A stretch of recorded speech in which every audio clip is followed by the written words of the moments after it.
شهر رمضان الذي أنزل فيه القرآن.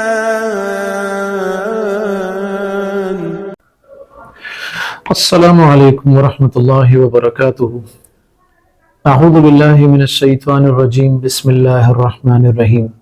قال تعالی فی کتابہ الکریم یا ایہا الذین آمنوا کتب علیکم الصیام کما کتب علی الذین من قبلکم لعلکم تتقون.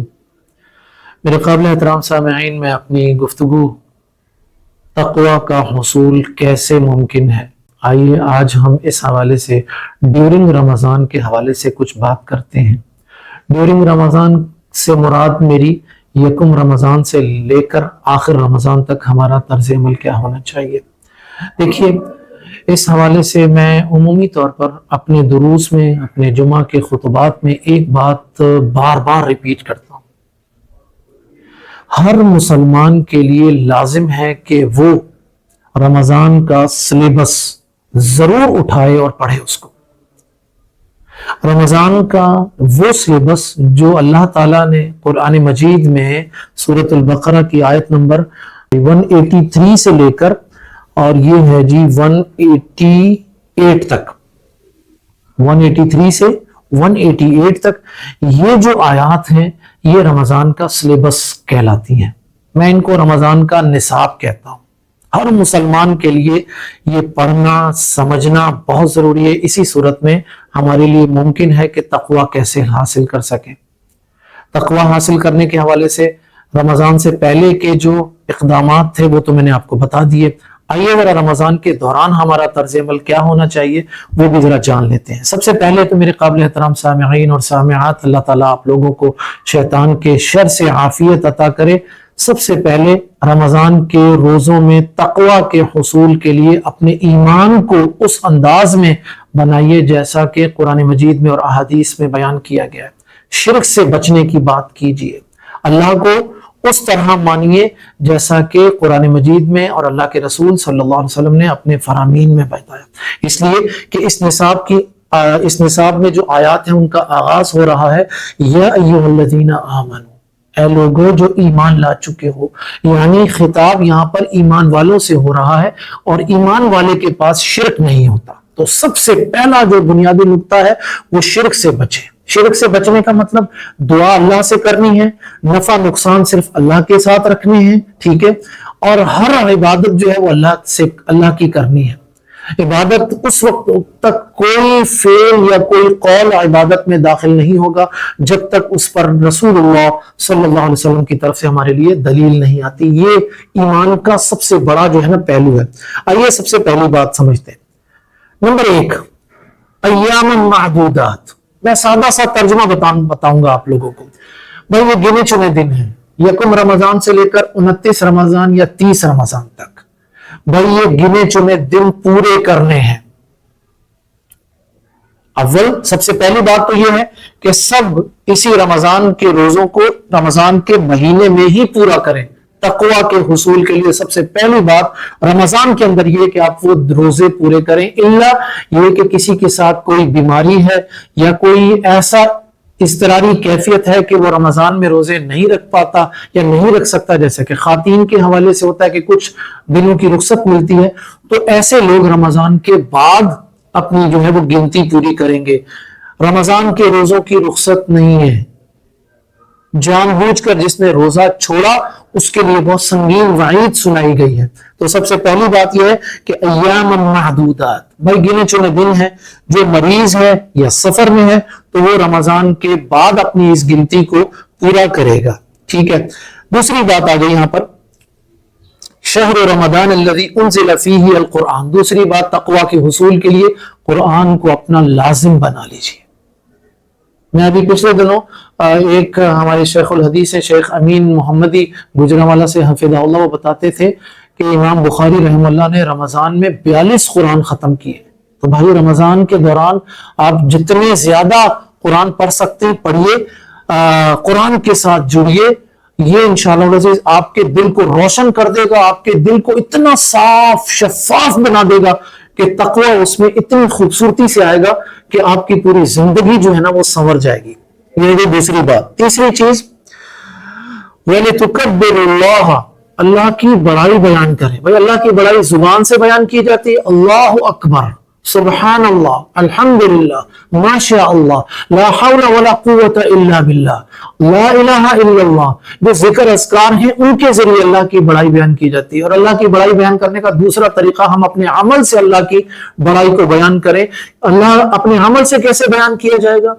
اللہ کو ایک تو مان لیا، لیکن ایک اللہ کی ماننا، یہ اللہ کی بڑائی اپنے عمل سے کرنے کے مترادف ہے. بھائی اللہ تعالیٰ نے کہا وَمَا آتَاكُمُ الرَّسُولُ فَخُذُوهُ وَمَا نَهَاكُمْ عَنْهُ فَانْتَهُوا. بھائی جو تمہیں رسول دے دیں ان کا دینا دین بن جاتا ہے. جس کام سے تمہیں روک جائے تمہارا اس کام سے رکنا دین بن جاتا ہے. ٹھیک ہے، تو یہ اللہ کی بڑائی اپنے عمل سے کرنے کے حوالے سے.